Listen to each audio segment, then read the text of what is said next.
They call me Sandy. France is my adoptive country, the little village of Sachet in the Pays de Loire. I had a big studio built up on the hill, and I spent most of my time there.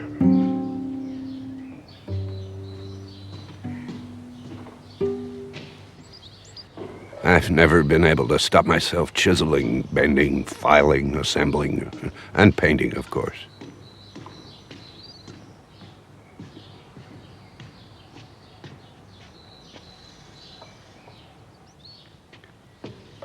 I was born in 1898 into a family of artists.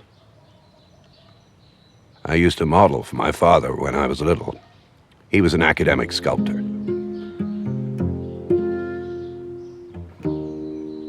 He used to call me the garbage man. My pockets were always stuffed full of pebbles, bits of wood and glass, bits of string, feathers too. My sister Peggy gave me a pair of pliers for Christmas once, so I started making jewelry for her dolls. I was such a handyman that my parents let me turn the cellar into a workshop. I studied engineering. Then I became first a lawnmower salesman, then an industrial designer. But I didn't like all those little calculations. I wanted to be a painter.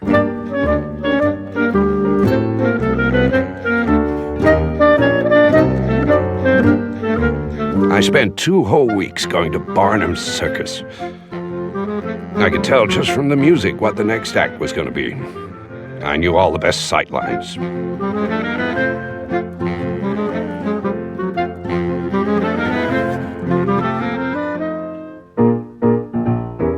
New York, 1923. The young Sandy is studying drawing at the Art Students League. He has no studio, so works in the open air, making sketches of everyday life. To earn a living, he becomes a newspaper artist at the National Police Gazette, a political and social satire paper. Central Park, Coney Island, the Brooklyn Zoo. He's got the whole of New York for his subject, his sister Peggy tells their parents. I had Animal Sketching published, a book of sketches of animal life. What I really wanted was to capture movement and just draw things as I saw them. But my father had serious doubts about my ability to make a living, as an artist, that is. In 1926, I was 28 years old, and I had to strike out on my own.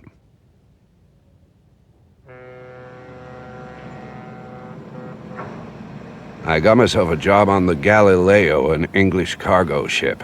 They just had me slaving away at painting the boat. By then, a lot of American artists had crossed the Atlantic.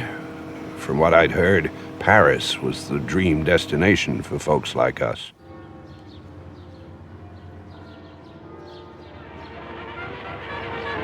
Montparnasse is the land of liberty. People there have big ideas. It is a meeting point for artists from all over the world. This avant-garde of the Roaring Twenties is an inspiration to him. At first, he survives by sketching cartoons and caricatures in the streets and in the cafes.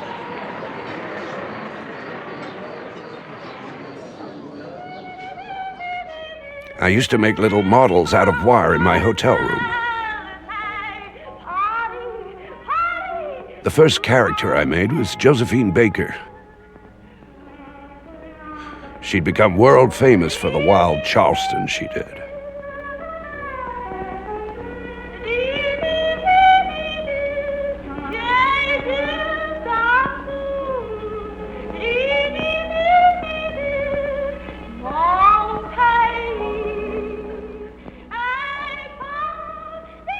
Calder starts adding pieces of wood to make little articulated animals. A few months later, on the advice of a friend, he exhibits some of them at the Salon des Humoristes. It was around this time I perfected my miniature circus. I did a horseman, a clown you moved with strings, a weightlifter, I put on the very first show for my friends in my hotel room. One day, one of them brought along Le Grand Chabrier, a well-known circus critic.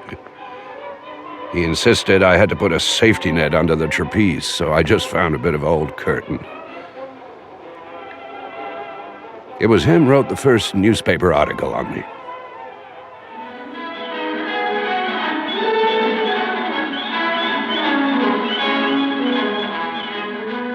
The circus remains his passion. 40 years later, Calder still enjoys playing with it in his barn at Sachet.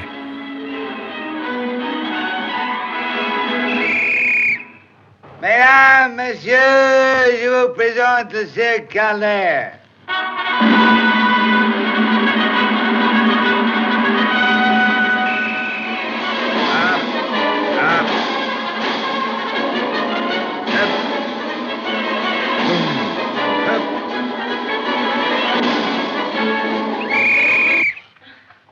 Desperado, art thou ready? Oh, sir, always ready. Then go!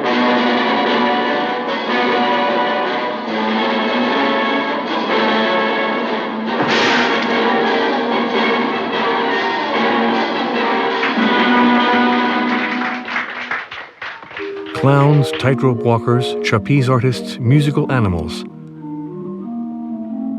The smallest show on earth is born. Calder has moved into show business. Circus at the time is very a la mode. People have fun at the circus. It's convivial.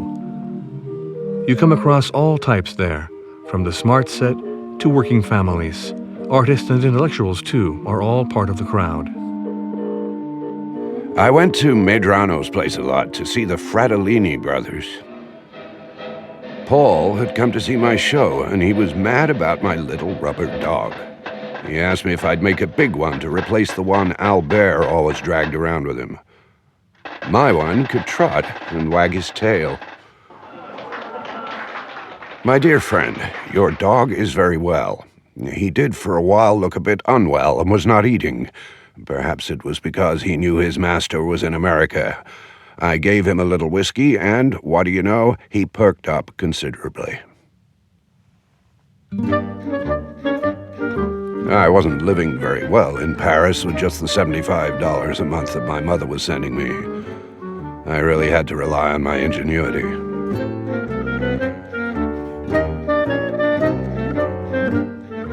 On his return from New York, an industrialist places an order with him for 10 prototype wooden toys that he makes out of offcuts from doors.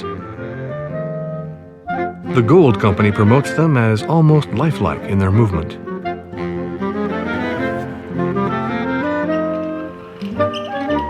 For a while, I thought those toys could finance my art, but actually, they took up too much of my time.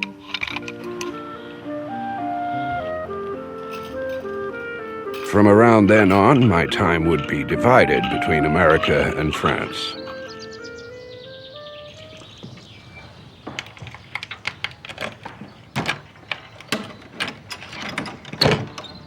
These days, in Touraine, I have a very calm life. I get up early every morning and go to the painting studio.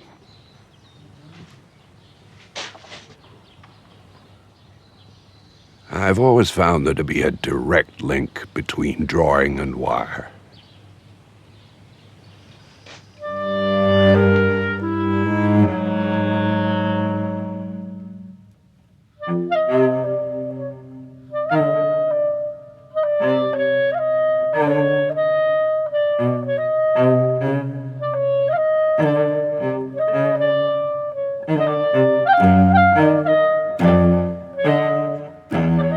February 1928, and the time has come for Calder to show his work in New York. Karl Segrosser, whose portrait he paints, puts on his first exhibition at the Vey Gallery. I gave him 15 of my little things for $10 or $20 each. It was a start.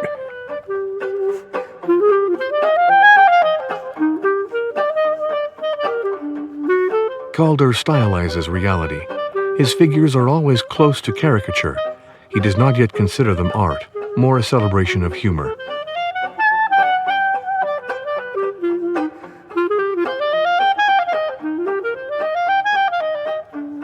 One critic writes, "He's a clever boy, all right, but what does his daddy have to say about it all?" I know he was amused by my stuff, but he missed being able to stroke it like he could his own bronzes. A journalist friend of mine mentioned me in a fashionable magazine, and I thanked her in Wire. It was the first time they filmed me. I've always liked to sketch the people I meet. Finding the truth of a face is not a question of realistic likeness, but one of vision, of transposition. According to Calder, the line of the contour is above all a commentary on the space occupied by the mass, which interests him more than its volume.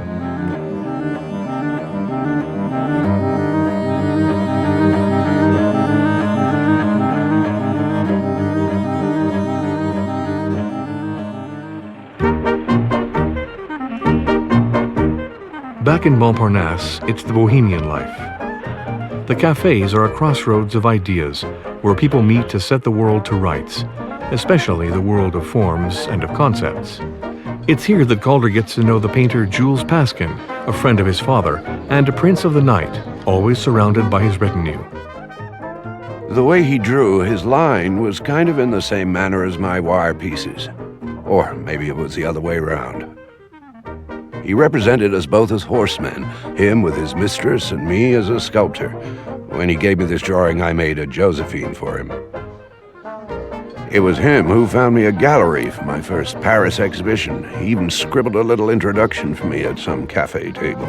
I don't want to brag, but I think Fujita and Desnos were there too. I've met Sandy Calder.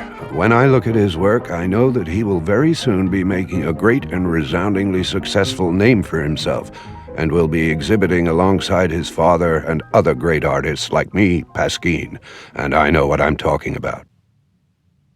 Shortly before his death, he wrote me a little note. "Dear Calder, I'm falling apart. Maybe you could remake me in wire."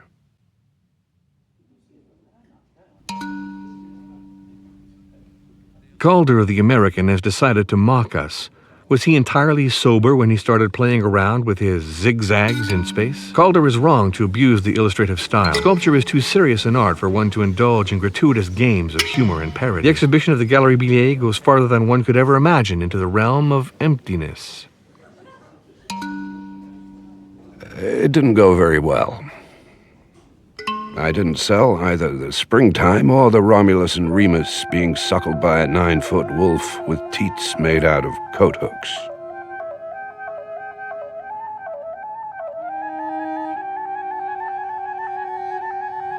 My father wrote a little word to me today, his first ever compliment. Perfectly balanced and perfectly realized. Superb.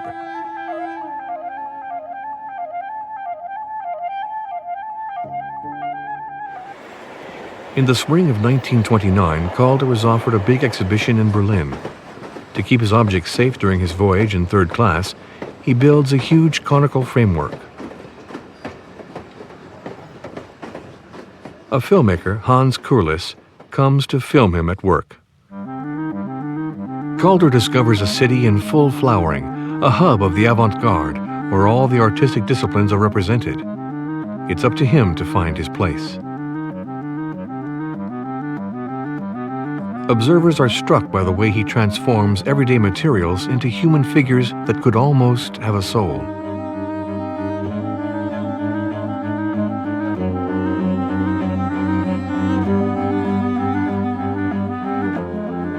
A critic writes, Alexander Calder takes a piece of wire that a plumber has rejected. His magician's fingers bring it to life so evocatively that we can only marvel that this humble material has for so long been banished from art.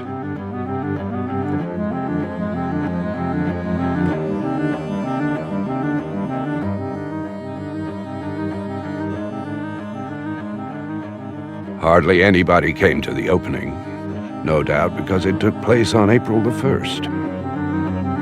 Following his failure at the Galerie Billet, the critics are now talking about drawing in space and situating his work closer to graphics than to sculpture. The Paris Montparnasse newspaper calls him the Daumier of wire. I really feel like I've made it. It'd be good if they got a bit of all this publicity over in America so I could find myself a market there. It hasn't really gotten going here yet. I reckon it won't be long, though.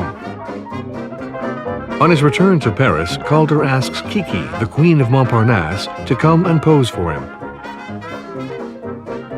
She'd just finished filming Étoile de Mer, a Man Ray film based on a poem by Desnos. Man had put gelatin on his lens, so she was unrecognizable. She was furious about that. I absolutely adored her nose. It seemed to just launch off into space.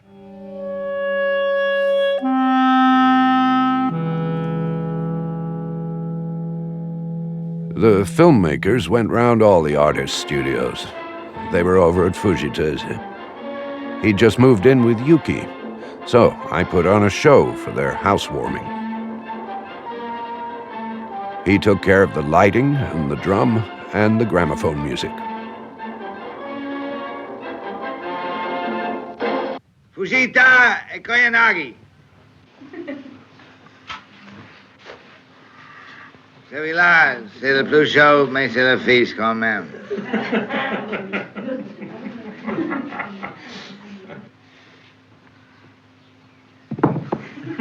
Calder's little circus becomes a curiosity that is not to be missed. Suddenly, everyone's talking about this young American colossus who's turning out Lilliputians. Mesdames, messieurs, je vais vous montrer comment avec les faux, faut jamais avoir peur. Ah, stop it. Too afraid.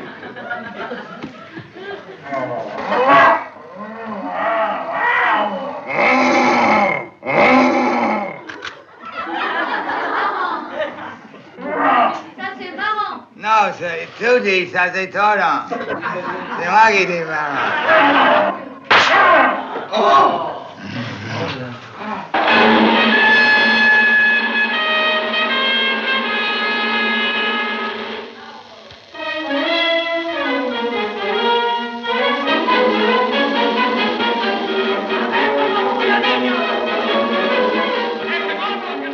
The artists and intellectuals are all clamoring to get into one of these shows by the new toast of the town. Jean Cocteau, Edgar Varèse, Juan Miro, Fernand Léger, Marcel Duchamp, Le Corbusier, Man Ray, Kiki.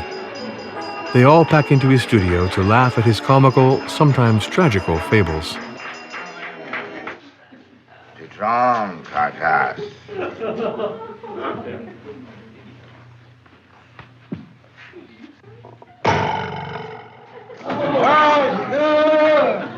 That was cool. Now bail out the other way. There was some rivalry between the different groups, and sometimes I had to avoid mixing them. I never did understand these squabbles between artists. I always stayed out of all that.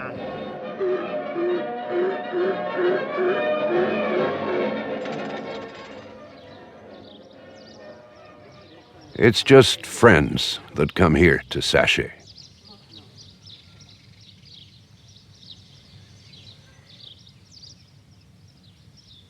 I always reply to my mail in the morning. I get a lot of letters from fans, and most of them are under 10. While I'm doing that, Louisa weaves rugs for my designs. We met at the end of the Roaring '20s on the ship I was returning to America on, the De Grasse. I passed this man on the bridge with a young woman with him. I was just turning round to get a good look at her, and I heard him say, "There's another one of them." This was Louisa. Her father had taken her to Europe so she could be around the intellectual elite, but all she'd met were porters, waiters, taxi drivers, and then, finally, me.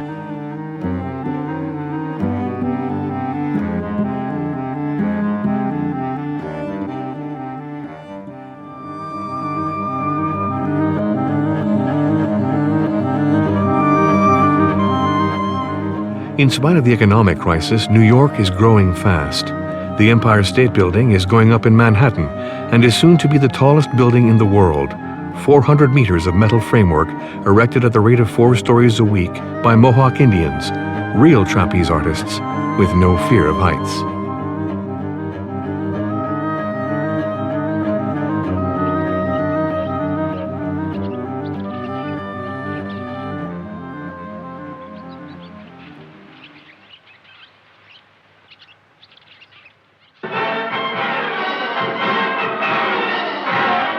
Whenever he visits, Calder unpacks his circus in the apartments of New York.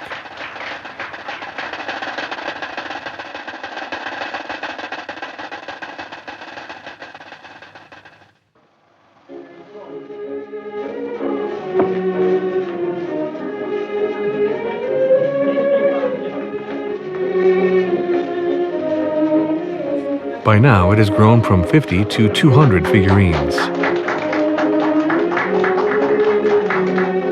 It now takes not 2 but 5 suitcases to transport it. Sandy returns to Montparnasse and decides to stay there. Since I was pretty broke, my friends suggested I should make people pay to get in. I could seat 30 people a night by now. My landlord didn't sleep anymore, but at least I could pay the rent at last.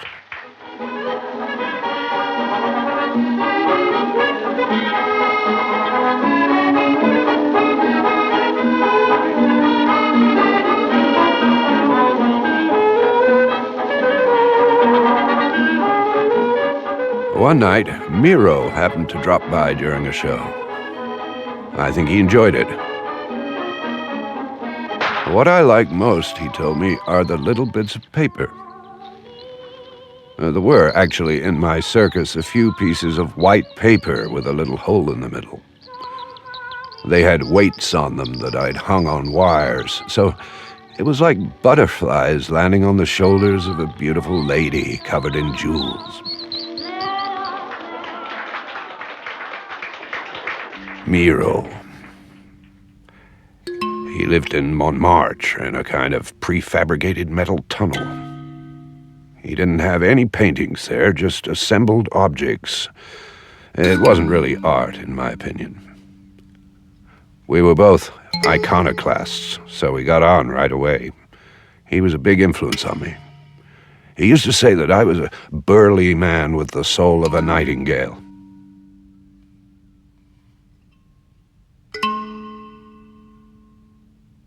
Mondrian asked me round, too. His studio was light and spacious, like a real-life version of one of his paintings.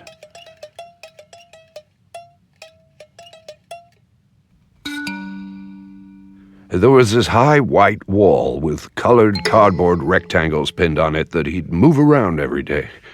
He used to paint his furniture and stuff, too. He said that his works were just a small part of a much larger whole. It was this wall that touched me more than all the rest. I remember I said to him that it would be nice if they could be swung round in different directions and in different arcs. He replied in this very serious voice, "No, that's not necessary. My painting already moves very fast."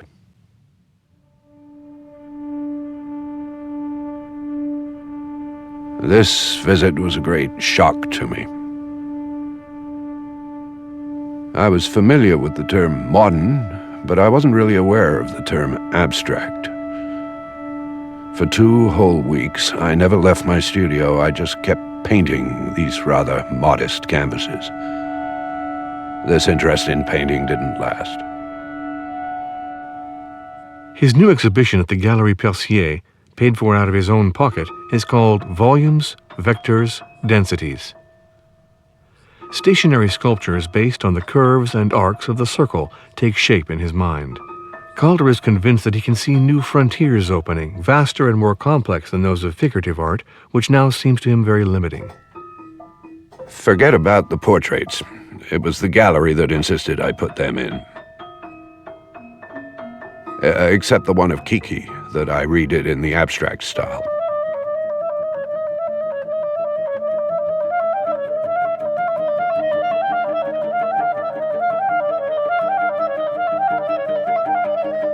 Fernand Léger writes the preface. Looking at these new works, transparent, objective, exact, I think of Satie, Mondrian, Marcel Duchamp, those uncontested masters of inexpressive, silent beauty. Calder is in their lineage.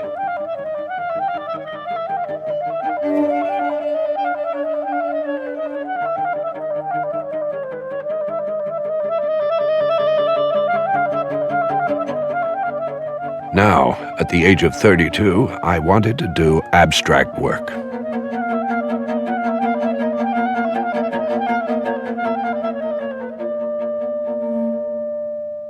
I believe it was from this period on that the direction of my work took the universe as its model. What I wanted to express was the idea of celestial bodies floating in space and dissolving into different forms and volumes. It was about 10 years previously, as I remember.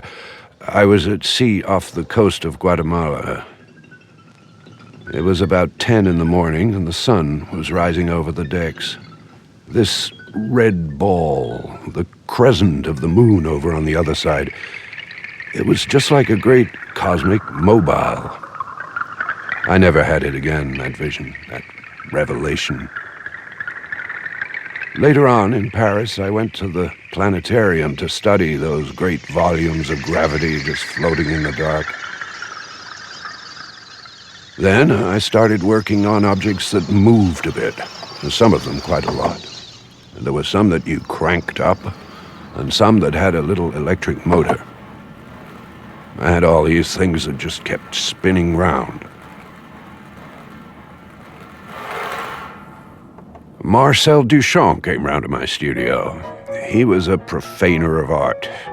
We were both part of more or less the same family, the dabblers, the junk men, the scrap metal guys.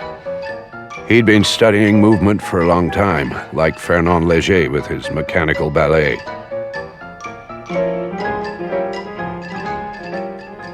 He was the first one to use the word mobile. I reckon he made a gift of it to me. He straight away urged me to exhibit.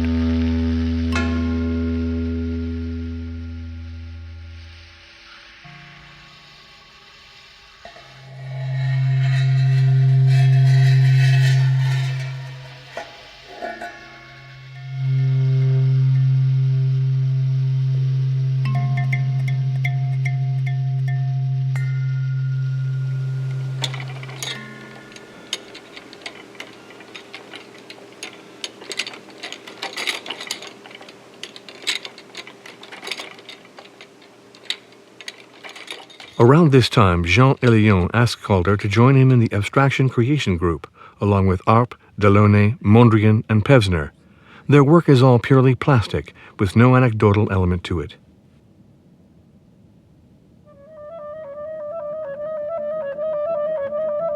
In the space of less than 3 years, Calder has given shape to his long-time dream of an art in movement. The critics speak of a new genre, kinetic art.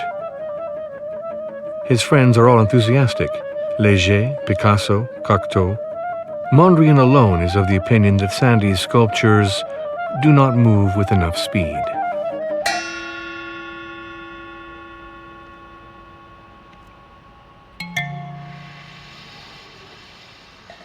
Following his Vignon exhibition, Calder leaves mechanisms behind to concentrate on mobiles governed by the laws of gravity. When an artist explains what he's doing, he has either to then challenge his own pronouncements or else confine his work within those explanations. Theories are all very well for the artist, but if you ask me, one should keep them to oneself.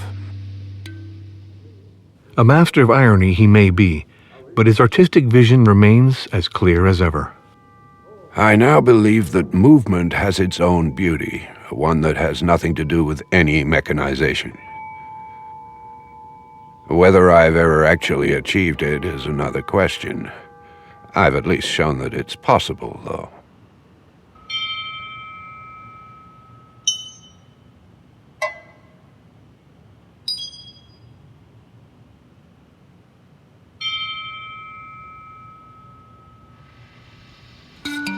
The challenge now is to give shape to the chromatic intuitions gained in the studio of Mondrian, and to rethink his art in terms of painting.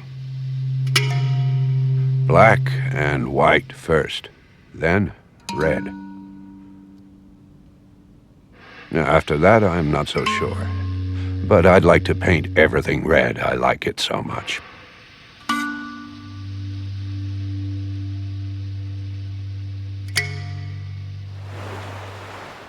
In 1933, the climate in Europe is getting darker.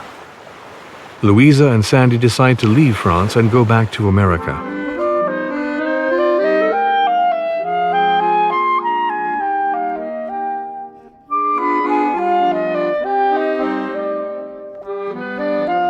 I'd bought this old farm that we'd visited with my parents, Painter Hill Road in Roxbury, Connecticut.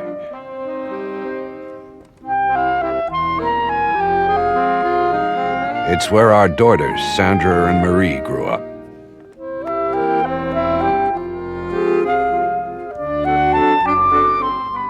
I've always built everything myself.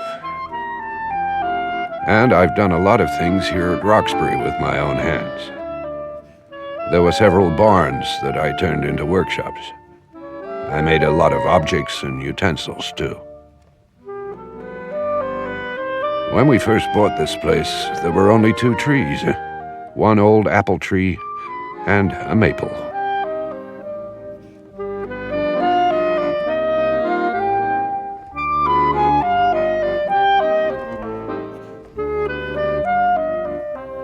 After my little studios in Paris, I needed to have space. In this new building that dominates the whole valley, I could at last start doing some larger scale work.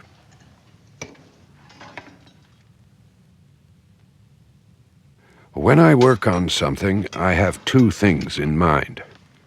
The first is to make it more alive. The second is always to bear in mind the balance of it.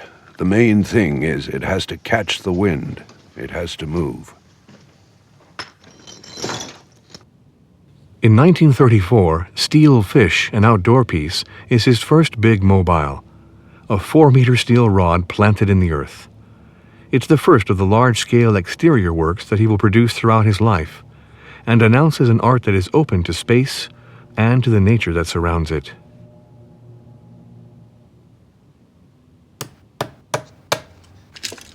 This is completely useless and meaningless. It's just beautiful, that's all. It can make you very emotional if you understand it. Of course, if it had some meaning, it'd be easier to understand, but it's too late for that.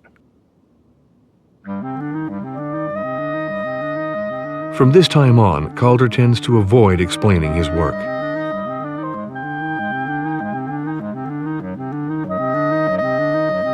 When people come to visit, I always ask them to respect my untidiness.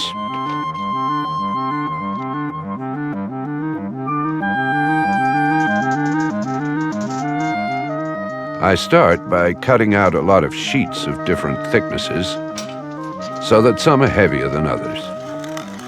Then I sort them out and classify them.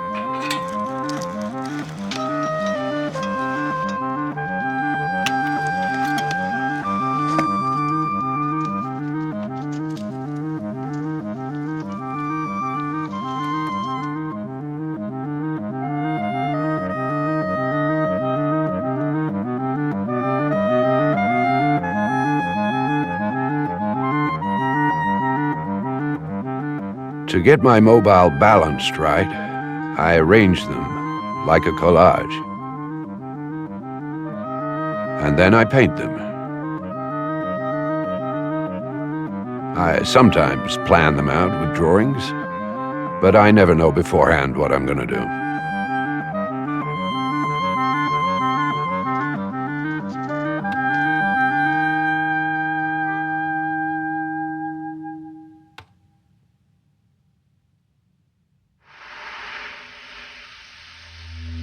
In 1935. New ideas, new forms. Calder is now living in New York, and there he meets Pierre Matisse, who is to be his new dealer for the next 10 years. He creates for him a series of flat sculptures which he calls frames. This is his way of creating painting in movement.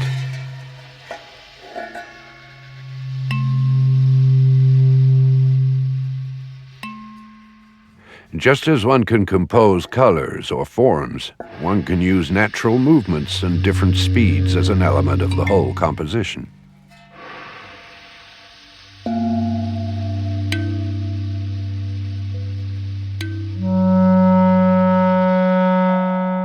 During his frequent stays at Roxbury, his work is inspired by nature. Things that he finds on his country walks give rise to iconoclastic assemblages of objets trouvés. Organic forms take him away from geometry for a while, with primitive, disturbing creatures that are close to the universe of his surrealist friends.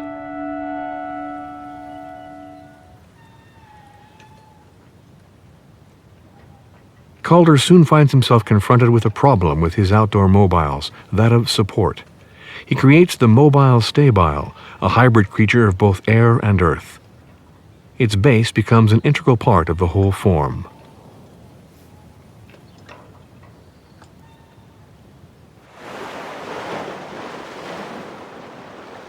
I hadn't been back to France for 4 years. Miro helped me get my first public commission for the Spanish pavilion of the International Exhibition in Paris. Mercury Fountain, a fountain of mercury made up of steel sheets coated with tar to avoid abrasion. This was in '37. It was the middle of the Spanish Civil War. Along with Miro's Reaper and Picasso's Guernica, my fountain became a symbol of resistance to Franco's dictatorship. The shortage of metal during the war leads Calder to explore new possibilities. His constellations, small stabiles with organic forms, are composed of pieces of wood joined together by steel rods.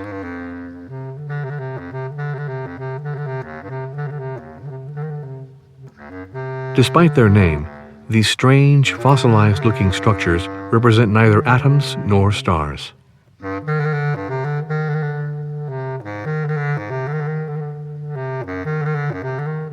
Many of the surrealists have already left France for New York to escape the barbarity of the Nazis. In March 1942, Pierre Matisse presents in his gallery the historic Artists in Exile exhibition, featuring Breton, Chagall, Ernst, Léger, Masson, Matta, Mondrian, Tanguy, and Zadkine. The ones who wanted to change the world have come to realize that the world has changed without their help.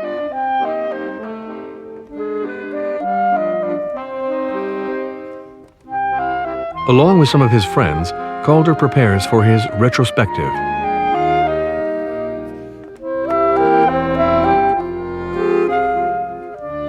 Pete Mondrian was still somewhat circumspect about my machines.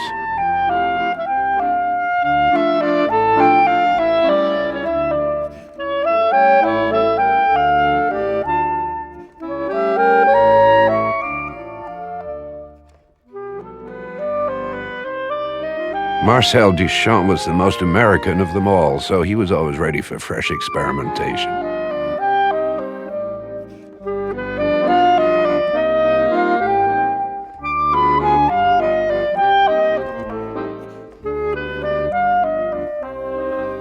And Yves Tanguy had become a close friend, and his work was close in nature to my own. It was like a kind of consecration, orchestrated by my longtime champion, the art critic James Sweeney. And then Herbert Matter was preparing a film on the exhibition.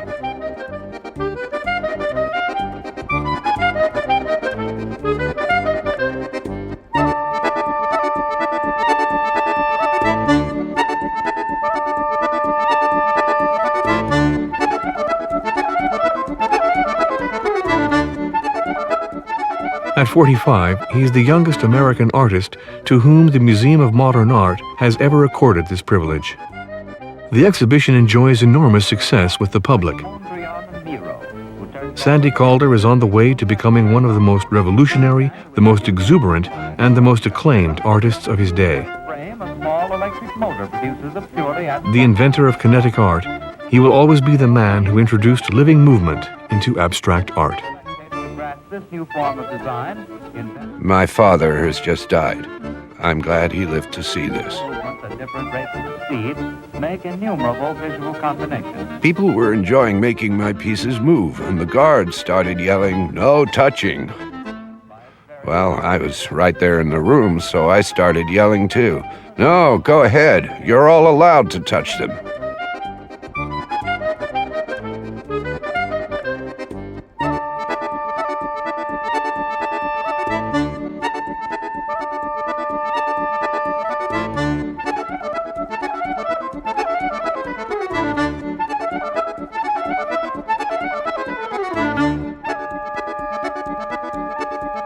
Just after the war, an architect commissioned some tiny mobiles for the maquette of one of his projects.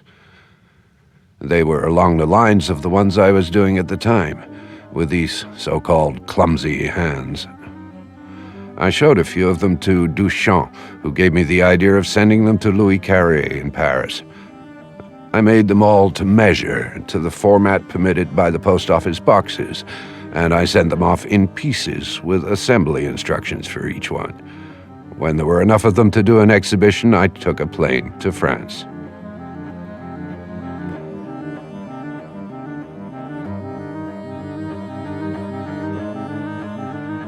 Jean-Paul Sartre writes in the catalogue, "If it is true that the purpose of sculpture is to carve movement into what is immobile, we would be wrong to call the art of Calder sculpture. It does not suggest movement, it captures it." His mobiles mean nothing and refer to nothing but themselves. They simply are, nothing more.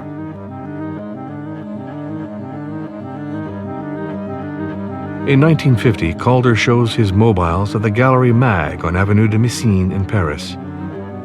It is an exhibition that marks the beginning of a long association with Aimé Mag, dealer to great artists like Bonnard, Matisse, Giacometti, Braque, and Miro.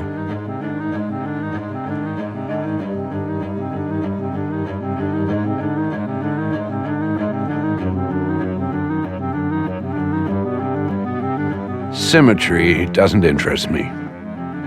What interests me is the visible breaking down of the composition. And what creates the composition is its disparities. Qu'est-ce que c'est que ce machin chouette là? Je n'en sais rien, mais je crois bien que c'est pour faire le vent.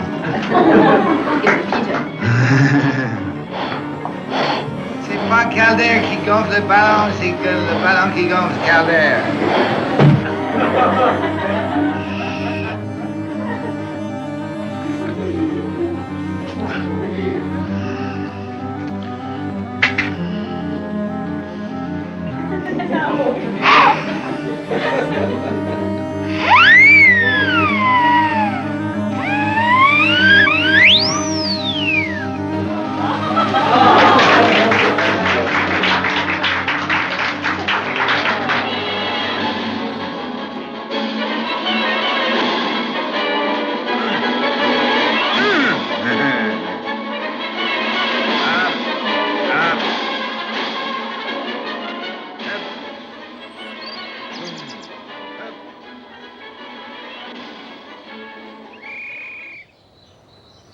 My friend Hans Arp had said to me one day, "What are those things you did last year? Stabiles?" So after that, I pinched the term and applied it to the steel monsters I'm still making to this day. My stabiles are monuments made of metal sheets assembled without soldering. They stand directly on the ground on several feet. They're balanced and stable, but to the opposite of the mobiles, it's the viewer that makes them change shape by changing his own point of view.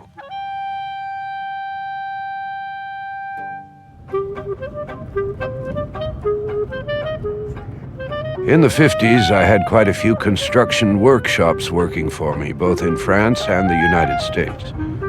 Driving around from one to the other, I felt like some sort of big businessman.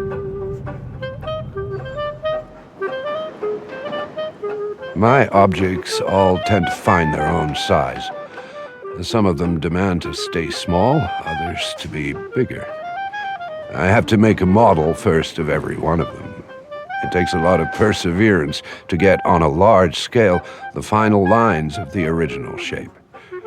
The guys know more or less what I want now, but when it comes to the final positioning, it's me who decides.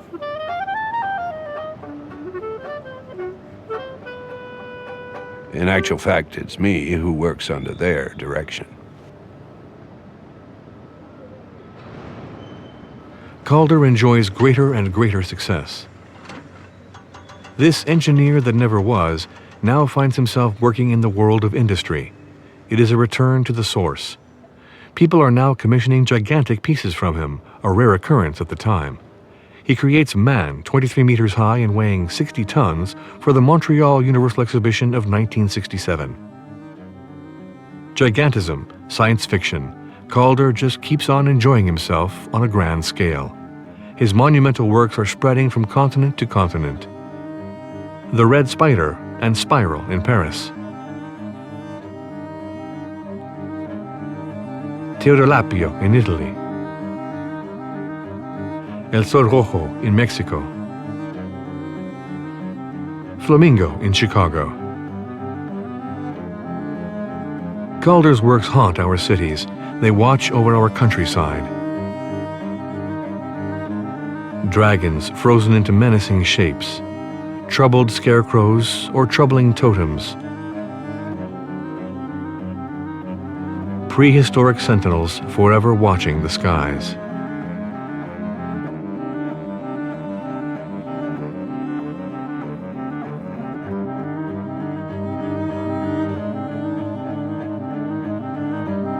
In 1968, the Rome Opera invites him to direct a ballet.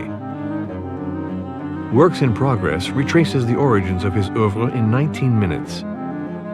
It is an opportunity for him to evoke the great cycle of life, the birth of the earth and the stars, and the first stirrings of life.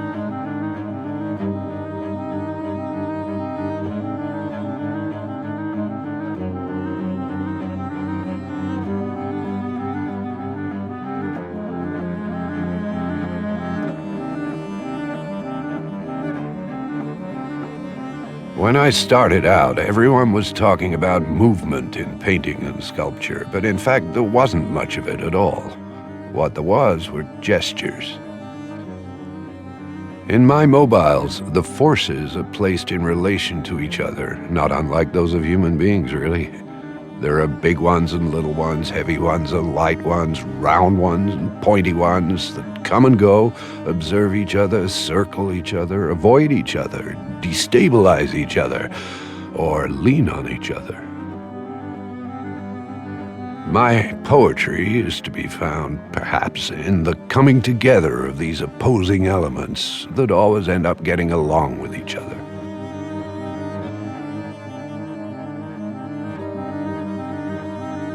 For most people, they're nothing more than a series of anodyne objects that move.